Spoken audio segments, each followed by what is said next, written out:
En préparant le livre Israël, parlons-en, j'ai demandé à deux assistantes d'aller dans les rues de Bruxelles, demander au hasard aux gens qu'est-ce qu'ils savaient sur l'histoire et sur la situation d'Israël. Les réponses étaient catastrophiques.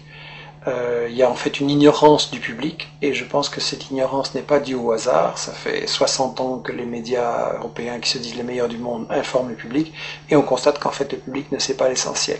Je pense que c'est dû à une opération de propagande israélienne relayée par les médias, et je l'ai résumé dans ce que j'ai appelé les 10 grands médias mensonges qui justifient Israël. Le premier grand média mensonge, c'est qu'on nous dit Israël a été créé en réaction au génocide contre les Juifs en 40-45. Ça, c'est totalement faux. En fait, c'est un projet colonial qui est bien plus vieux, qui a été décidé au congrès de Bâle en 1897. Le mouvement nationaliste juif décide de coloniser la Palestine. À ce moment-là, on emploie le mot colonialisme, il n'est pas du tout honteux. Et ils font appel aux puissances coloniales de l'époque pour ce qu'ils se rendent compte qu'ils ont besoin d'être protégés. Ils demandent à l'Empire turc qui n'est pas intéressé, mais l'Empire britannique, lui, est très intéressé parce qu'il veut absolument avoir des colons qui vont être installés là au milieu du monde arabe, entre la partie ouest et la partie est. Ils veulent affaiblir l'Égypte, qui est une puissance qui les inquiète. Ils veulent contrôler le canal de Suez, qui est la route vers la colonie des Indes, qui leur rapporte énormément. Ensuite, les États-Unis vont prendre le relais. Eux, ce qui les intéresse, c'est le pétrole. Ils veulent un flic du pétrole. Et donc, création coloniale d'Israël ne date pas du tout de 40-45, c'est bien plus tôt, c'est un projet colonial. Il faut rappeler qu'à l'époque, les puissances coloniales européennes se partagent l'Afrique comme un vulgaire morceau de gâteau. Il y a une conférence à Berlin en 1885 avec l'Angleterre, la France, le Portugal, la Belgique, l'Allemagne. On se partage l'Afrique comme un vulgaire gâteau. Il n'y a évidemment aucun Africain qui est invité, je veux dire. Et donc on est vraiment dans l'époque coloniale. Israël, c'est un projet colonial, il faut le dire. Alors, le deuxième grand mythe qui justifie Israël, c'est oui, mais les Juifs, en fait, ils retournent sur la terre dont ils auraient été chassés par l'Empire romain en 70 après Jésus-Christ. Ça, c'est aussi un mythe total, parce que, en fait, j'ai interviewé dans ce livre l'historien Shlomo Sand, qui a lui-même interviewé les historiens, les archéologues israéliens, et tout le monde dit non, il n'y a pas eu d'exode, et donc il n'y a pas de retour. En gros, les populations, elles sont restées là, elles n'ont pas bougé. Bien sûr, il y a eu des invasions, des migrations, des mélanges, mais en gros, elles n'ont pas bougé, les populations. C'est qu'il y a deux conséquences cocasses. La première, c'est que, au fond, les descendants des Juifs de l'époque de Jésus-Christ, c'est les Palestiniens qui vivent là aujourd'hui, maintenant. Et la deuxième conséquence, c'est que, alors, s'il n'y a jamais des gens qui sont partis, quels sont ces gens qui nous disent qu'ils reviennent? En fait, ce sont des convertis, des Européens de l'Est, de l'Ouest, des Maghrébins, qui se sont, à différents moments, pour différentes raisons, convertis à la religion juive. Et en fait, comme dit Shlomo Sand, le peuple juif, ça n'existe tout simplement pas. Il n'y a pas d'histoire commune, il n'y a pas de langue commune, il n'y a pas de culture commune, il y a juste une religion. Mais une religion, c'est pas un peuple. On ne parle pas de peuple chrétien, de peuple musulman, et donc pas de peuple juif non plus. Alors, le troisième grand mythe, c'est l'idée que, en fait, c'est pas grave s'ils se sont installés là en Palestine pour coloniser, parce que nous dit-on, c'était un désert, c'était une terre sans peuple, donc c'était vide. Ça aussi, c'est un mensonge total. En réalité, les témoins de l'époque, déjà au 19e, début 19e, disent la Palestine, c'est un océan de blé. Il y a des cultures et des exportations, notamment vers la France, de l'huile, du savon, les fameuses oranges de Jaffa. Et d'ailleurs, quand les colons britanniques et puis les colons juifs vont vouloir s'installer en Palestine à partir de 1920, les paysans palestiniens refusent de céder leurs terres, et donc il y a des révoltes, il y a des grèves générales, il y a des manifestations avec de nombreux morts, il va même y avoir une guérilla en Palestine, donc c'était tout sauf un désert, et tout ça n'a été brisé que par une répression très très féroce de l'occupant britannique et des sionistes ensuite. Alors on nous dit, oui c'est vrai, il y avait des Palestiniens, mais enfin ils sont partis d'eux-mêmes. Ça aussi c'est faux. J'ai cru ça moi longtemps, et tout le monde a cru ça, et ça a été la grande version officielle d'Israël, jusqu'à ce qu'on a appelé les nouveaux historiens israéliens, Benny Morris qui est interviewé dans les livres, Papé et d'autres disent non, les Palestiniens ont été chassés par la violence, par la terreur, par toute une opération systématique pour les expulser en fait du pays, pour vider la terre de ses habitants. Donc ça c'est encore un mythe absolu, et ça c'est pour, disons, la partie historique. l'histoire d'Israël, tout ce qu'on nous cache, qui est très très important à comprendre. Et ensuite, ce qu'on nous dit sur la période actuelle, c'est que de toute façon, Israël, c'est la seule démocratie au Moyen-Orient et que donc il faut la défendre, c'est un État de droit. Premièrement, c'est pas un État de droit, c'est le seul État au monde où la Constitution ne fixe pas les limites du territoire. Dans tous les pays du monde, il y a une Constitution qui dit le territoire il commence là, il s'arrête là, et ça c'est notre pays. Israël non, parce qu'Israël c'est justement un projet d'expansion qui n'a pas de limite, et il y a donc une Constitution en plus totalement raciste qui dit que Israël c'est l'État des Juifs. Ce qui veut dire que les autres sont des sous-citoyens, des sous-hommes, et donc c'est la négation même de la démocratie, une constitution pareille.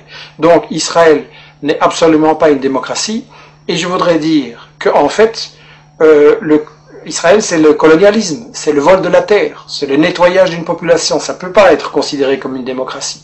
Alors bien sûr on me dira, il y a un parlement, il y a des médias, il y a des profs d'UNIF qui critiquent, etc. C'est vrai, mais étant donné que c'est un État qui est basé sur le vol de la terre, ça veut dire qu'en fait c'est une démocratie entre les voleurs pour savoir comment ils vont continuer à voler. Et ça n'est pas une démocratie, c'est du colonialisme, c'est toujours de la dictature.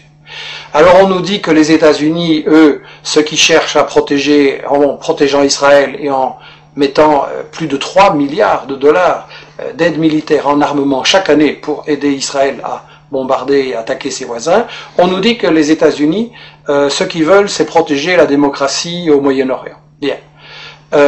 Si les États-Unis étaient pour la démocratie, ça se saurait parce que c'est eux qui ont mis en place et qui protègent les dictatures épouvantables de l'Arabie Saoudite, du Koweït, le tyran Moubarak avec du sang sur les mains.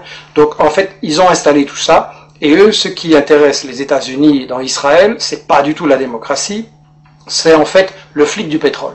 Et ça, dans le livre, Chomsky, Samir Amin l'explique très bien, et d'autres, les États-Unis veulent absolument contrôler le pétrole, donc le Moyen-Orient.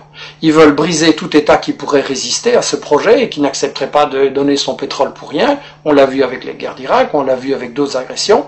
Seulement, les États-Unis ne peuvent pas attaquer à tout bout de champ tous les pays du Moyen-Orient qui ne leur plaisent pas. Donc ils ont besoin de ce que Chomsky appelle dans son interview le flic de quartier. Israël, c'est ça, le flic de quartier. Dans le temps, les États-Unis avaient le Shah d'Iran, une dictature épouvantable qu'ils avaient imposée en renversant le premier ministre élu, Mossadegh, en 1953, et donc ils ont installé une dictature épouvantable. Mais ils ont perdu l'Iran, et donc maintenant, il ne leur reste pratiquement qu'Israël, et c'est pour ça que les États-Unis protègent Israël, alors que celui-ci viole le droit international, viole les conventions de l'ONU, viole l'égalité entre les êtres humains. Donc c'est clair, ça doit être clair, c'est une guerre économique ce qui est menée là par les États-Unis. Alors l'Europe, elle se prétend plus neutre, elle prétend qu'elle est à la recherche d'une solution entre les Israéliens et les Palestiniens. C'est absolument faux. Solana, qui était le ministre des Affaires étrangères de l'Europe, a déclaré il n'y a pas longtemps à Israël, vous êtes en fait le 28e État membre de l'Union européenne. C'est l'industrie européenne de l'armement qui finance et collabore avec l'industrie israélienne de bombardement, de l'armement, pardon. On a des gens comme Lagardère en France et Dassault qui sont tout proches de Sarkozy et qui collaborent avec l'industrie de l'armement israélienne. Et en plus, lorsque les Palestiniens ont élu leur gouvernement, l'Union européenne a refusé de le reconnaître. Elle a clairement donné le feu vert à Israël pour bombarder Gaza. Et donc là, ça doit être très clair que quand Netanyahou, Barak, Olmert et tous ces gens-là bombardent les Palestiniens, c'est Sarkozy, c'est Merkel et c'est les gouvernements européens en même temps qui bombardent. Ça, c'est quelque chose qu'on doit dire clairement à notre opinion. Alors, quand vous dites ce genre de choses, quand vous racontez la véritable histoire de la Palestine et d'Israël, quand vous montrez les intérêts scandaleux des États-Unis et de l'Europe, alors tout de suite, évidemment, on essaye de vous fermer la bouche en disant que vous êtes un antisémite. Enfin bon, disons un raciste anti-juif. Il y a une chose qui doit être très claire. Quand on critique le gouvernement d'Israël, on n'est pas raciste anti-juif, au contraire, on critique un gouvernement qui nie l'égalité entre les êtres humains, entre les juifs et les musulmans. Et donc on veut au contraire que soit possible un avenir, une paix, une entente entre les juifs, les musulmans, les chrétiens et les laïcs au Moyen-Orient, et c'est pour ça qu'il faut arrêter le gouvernement d'Israël dans ses crimes, parce qu'il ne fait que semer la haine, et c'est sa stratégie, semer la tension, semer la haine. Alors là, ils répondent, et les médias relayent souvent l'idée, oui, mais les Palestiniens sont violents, c'est du terrorisme, etc. Je voudrais dire une chose. La vraie violence, c'est le colonialisme, c'est l'armée d'occupation israélienne qui a volé leurs terres, leurs maisons aux Palestiniens depuis 60 ans. C'est l'armée israélienne qui empêche les Palestiniens d'avoir une vie normale. Vous avez des checkpoints pour aller de votre maison à votre bureau, vous avez des checkpoints, vous devez parfois attendre 1 heure ou une journée. Il y a des femmes enceintes qui sont mortes parce qu'elles étaient bloquées par l'arbitraire des soldats israéliens au checkpoint. Donc, la violence, en fait, c'est l'occupation.